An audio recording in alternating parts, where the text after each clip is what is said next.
Oke, kita lanjutkan lagi untuk perkembangan fashion di abad ke-19, paruh terakhir di akhir abad ke-19. Jadi perkembangannya udah cukup jauh ya, karena kalau dari segi busana atau fashion itu ada yang tipe ready to wear, yang buatan pabrik yang bisa lebih terjangkau. Kemudian ada juga tipe haute couture yang lebih tingginya, atau designer made gitu ya. Jadi ada sentuhan handmade-nya, ada sentuhan artistiknya, nilai-nilai dan kualitas yang tinggi dan seterusnya. Jadi sebenarnya di akhir abad ke-19 itu perkembangan busana justru lebih berkembang dibandingkan sebelumnya ya. Gaya berpakaian ditunjukkan dengan pemakaian perhiasan mewah, bukan hanya di outwear tapi juga di underwear. Jadi karena euforia kehidupan yang baik, terus pakaian yang tersedia juga banyak gitu ya, akhirnya pakaian itu cukup jadi euforia lagi atau berlebihan lagi nih. Nggak cuma outernya aja yang bisa dilihat oleh orang yang biasanya dibubuhi oleh kemewahan, tapi dalamannya juga, atau underwearnya gitu ya, seperti korset dan gaun tidur seperti ini.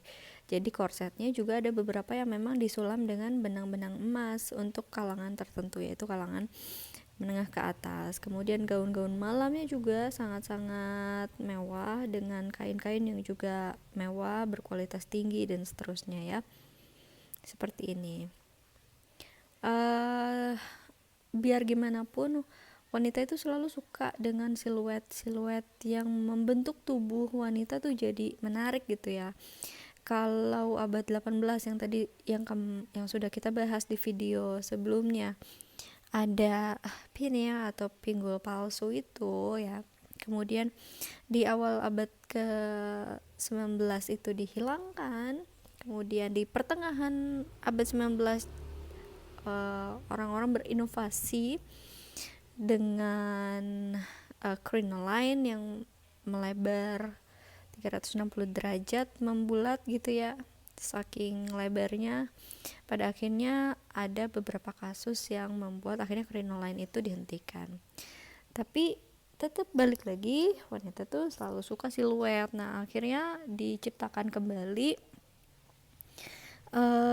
satu struktur yang mengisi bagian bawah gaun ya. Kalau yang ini namanya basel.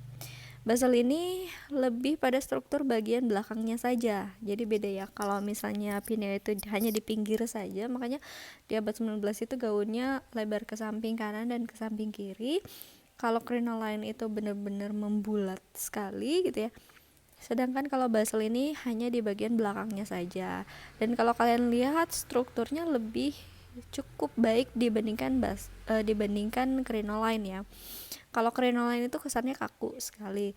Sedangkan kalau basel ini dia punya rangka yang kalau dinaikin itu sebenarnya bisa jadi satu tahapan gitu.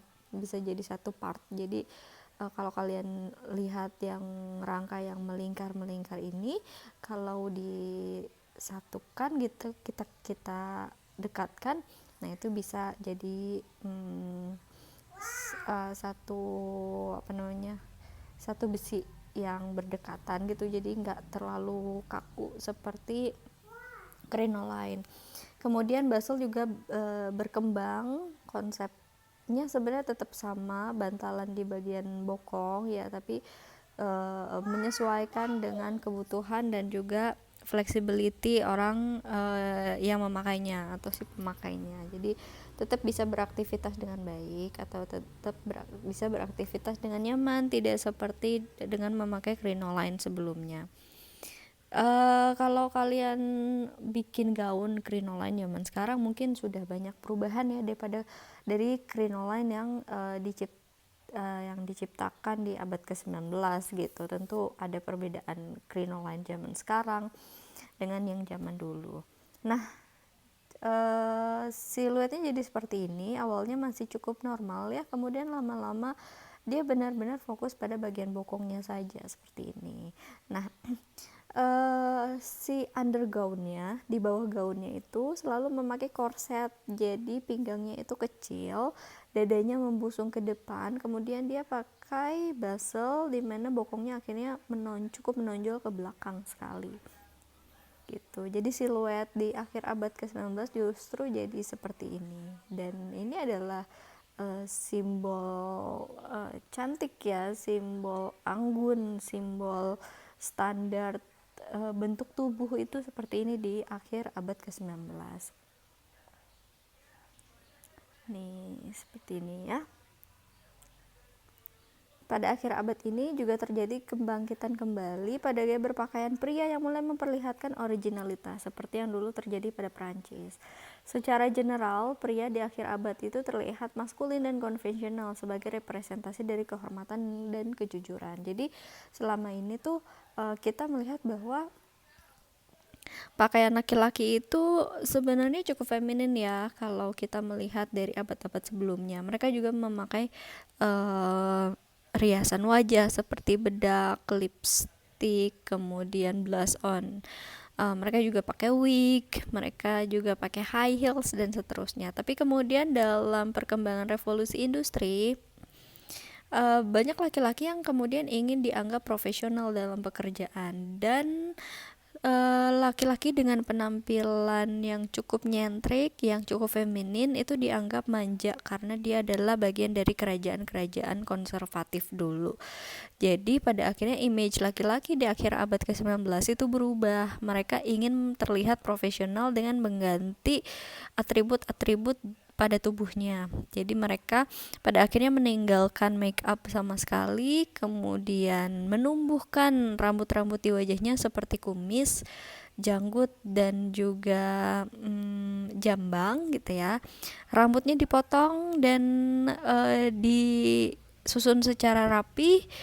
Kemudian mereka mulai menggunakan pakaian-pakaian yang saat itu mencerminkan profesionalisme, kemudian menggunakan warna-warna tertentu seperti warna-warna gelap, tidak lagi menggunakan warna-warna cerah yang terkesan feminin, kemudian mulai mengurangi hak atau heels pada sepatunya.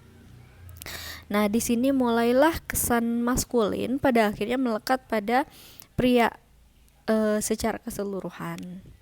Nih, seperti ini. Mereka masih selalu memakai hiasan kepala biasanya ya. Yang populer mungkin dari abad 19, kemudian nanti kita akan bahas lebih jauh di abad 20. Itu ada top hat, kemudian ada bowler hat. Kemudian mereka juga pakai jas, blazer, coat. Masih diterapkan doublet dari abad-abad sebelumnya, lapisan-lapisan pakaian gitu ya masih diterapkan. Kemudian celananya mereka masih menggunakan legging di sebagian wilayah, tapi untuk wilayah yang lebih luas itu mereka lebih memakai trousers atau celana panjang yang longgar gitu, seperti ini ya. Bisa dilihat secara detail. Mereka masih suka menggunakan tongkat kemana-mana karena tongkat itu adalah salah satu simbol kekuasaan ya. Dari zaman Firaun di Mesir, pasti setiap raja itu selalu memegang tongkat sebagai simbol kekuasaannya. Nah, itu tuh masih terbawa di image pria sampai abad ke-19. Mereka juga pakai beberapa potongan-potongan jas dan blazer. Nanti kita akan bahas lebih jauhnya di abad ke-20.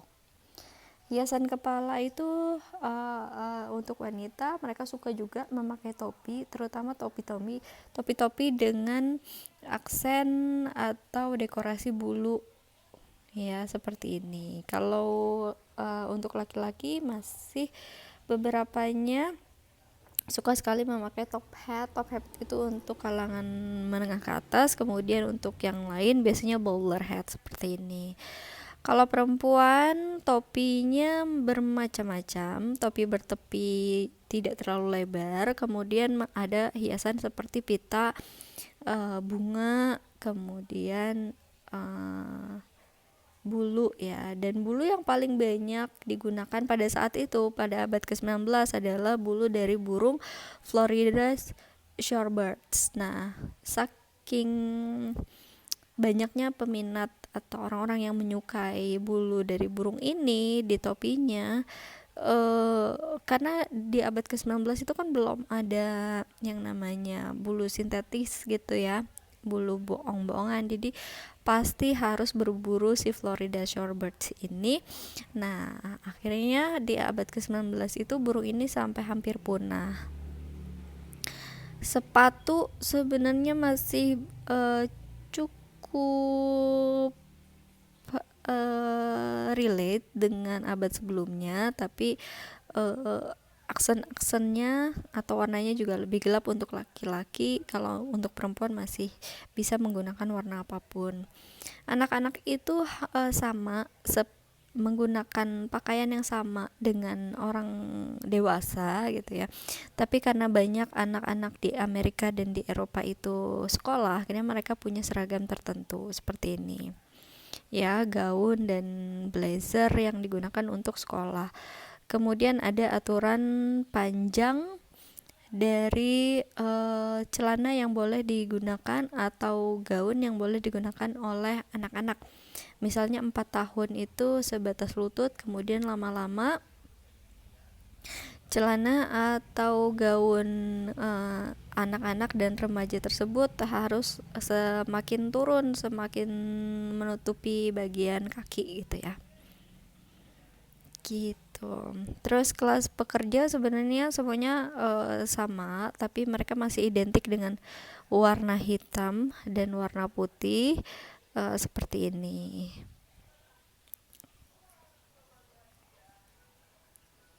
Begitu. Kemudian selalu memakai apron di atas gaunnya. Oke. Kemudian di abad ke-19 sangat populer kalau misalnya mourning atau kematian atau kesedihan karena ditinggal keluarga yang meninggal, itu wajib menggunakan warna hitam sebagai warna yang dikenakan pada saat acara-acara pemakaman, dan itu digunakan oleh seluruh keluarga. Di akhir abad ke-19 kemudian ada satu penemuan penting di mana ada seorang pedagang namanya Levi Strauss. Dia menemukan satu bahan yang menarik yang pada akhirnya sekarang jadi bahan yang kita pakai sehari-hari. Jadi Levi Strauss ini seorang pedagang pakaian yang biasanya menjual celana, baju, jaket gitu ya, kemeja itu di kawasan tambang emas gitu. Tapi suatu hari bahan yang biasa dipakai atau digunakan itu habis, dan para pekerja pun sering sekali membeli celana atau pakaian gitu ya, karena ternyata bahan yang biasa digunakan mereka itu cepat sekali rusak saat digunakan dalam bekerja. Kemudian kebetulan lagi habis, si Levi Strauss ini bikin celana dan jaket dari terpal yang dia gunakan untuk berjualan. Jadi si tendanya itu justru bahan tendanya itu justru dijahit dan dijual sama Levi Strauss. Sebenarnya